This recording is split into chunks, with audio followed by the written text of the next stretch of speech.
This is an examination of the hidden human condition. This is the Hidden Killers Podcast. The Hidden Killers Podcast. With Tony Bruschi. We are talking with Laurie Gilbertson, former prosecutor, and now with Tribeca Blue Consulting. We're going to talk about the burn after reading letter, the one that was penned by Roberta Laundrie and given to her son, Brian Laundrie. We don't know the exact date of the letter being delivered.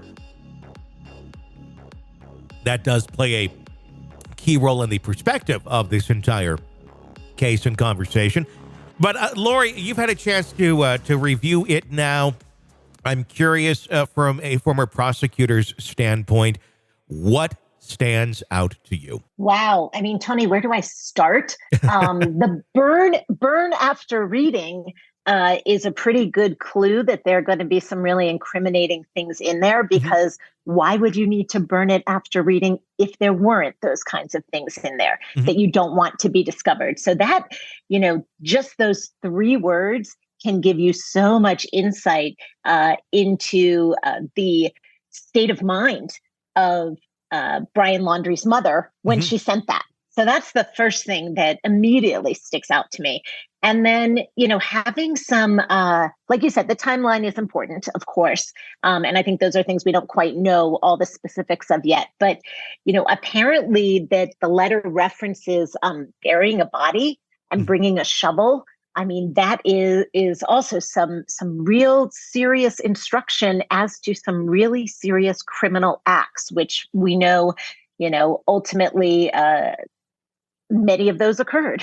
Yeah. So, yeah, it's, I think this is coming out in a civil suit. Yes. But it is just so incriminating, as a prosecutor to have this kind of thing in a criminal suit. I would be pretty happy about it in terms of the strength of that evidence and what it shows about the intent of the person writing it. And also, where the person receiving it might be in their life, that the person writing it thinks that these are things that are relevant and important, and also so secretive and dangerous and incriminating as to the need to burn it after reading it. It's very interesting just how deep she goes into detail. I mean, granted, there are other things in there, like if you were on the moon, I'd fly there or something of that nature. If you hated my guts, I'd get new guts. It's not all just about burying a body. But it looks absolutely horrible. Obviously, the optics of this are horrible because of the context of everything that happened. But do you think there's a chance that this literally was written beforehand? This is a mother who probably has some codependency issues with her son and really was making this more of a hyperbolic expression of willingness to support her son. Through thick and thin, through whatever life may bring his way, she will be there for him no matter what. That's kind of, if you were to take the step back and look at it, I don't know, I kind of feel like Roberta really is in a bad place right now with the way this looks. But maybe it really just was absolute horrible timing, and she never would have thought that her son was going to kill his girlfriend. And maybe this was just an over-the-top expression of love. I don't know. I mean, it's so troubling in its wording, considering everything that actually happened. Yeah, when you look, I'm an attorney, so I am trained to look at things from all different directions, not just 2 sides of something, but of course, like you do, that whole 360 view. And could you look at this letter this way? Of course you could.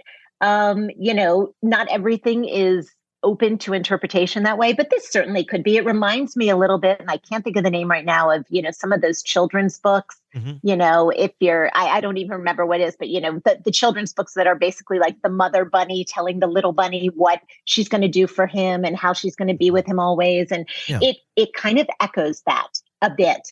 And look, I'm looking through it right now, kind of in detail. And if you're in jail, I'll bake a cake with a file in it. If you need to dispose of a body, I'll show up with a shovel and a garbage bag. If you fly to the moon, I'll be watching the skies for your reentry. I mean, it's a little odd for sure. And could this just be a mother with some serious codependency issues with her son? Yeah, it could be. But when you do look at it in the context of everything that happened, it just is even stranger than that, given, the circumstances of everything that happened afterwards. It does make it even stranger. I just, when I'm wondering how much this truly actually has anything to do with their relationship or Gabby's disappearance. Or, I mean, because certainly there's a lot to be looked at there with the time period in which they were searching for Gabby and the actions that the Laundries were taking at that time, not really being very active at all in the search.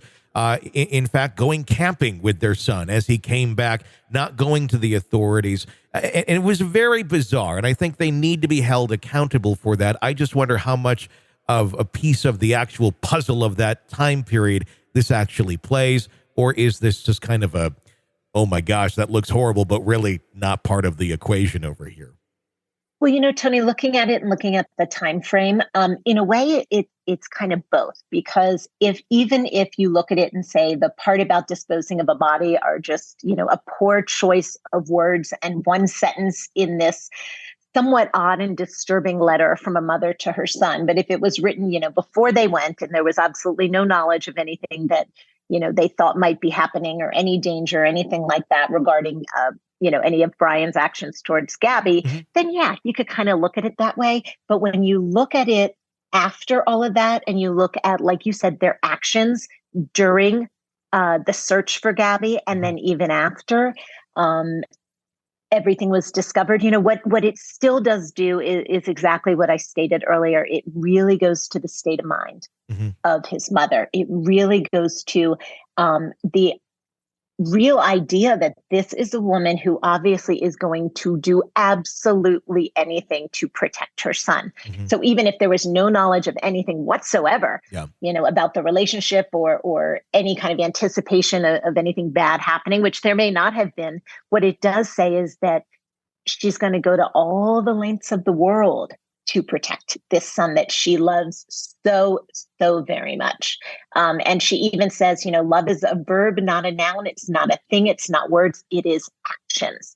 So let's look at her actions during this whole search, during everything with him. Look at her actions, and you're able to tell her intent a lot from this letter. It very much outlines their behavior that took place while the search was going on. So even if this has nothing to do with the actual case itself, it does say, I'd do anything for you. And if that means covering this up or trying to conceal this for as long as I can for your good, she'd essentially do it. She essentially, without words says that in that letter that anything is possible. Nothing's off the table to protect her son.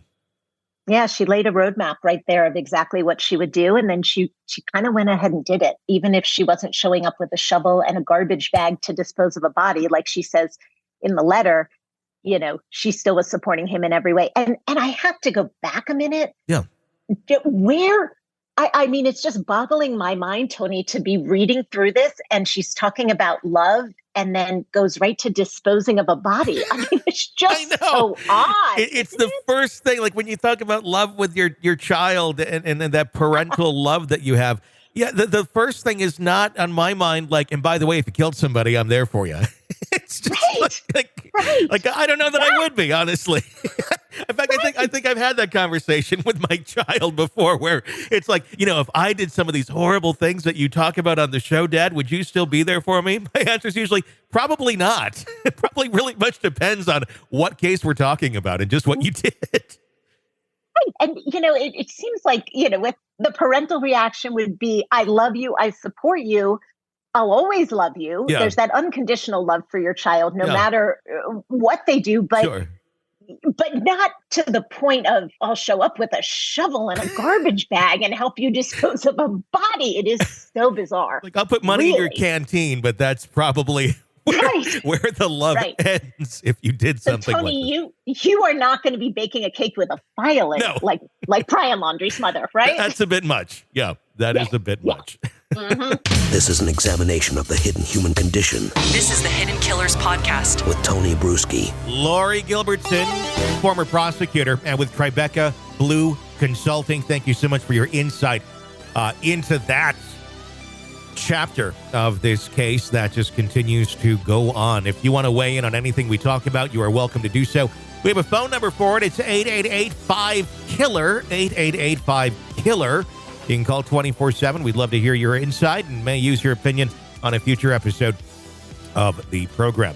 My name is Tony Bruschi. Stay with us.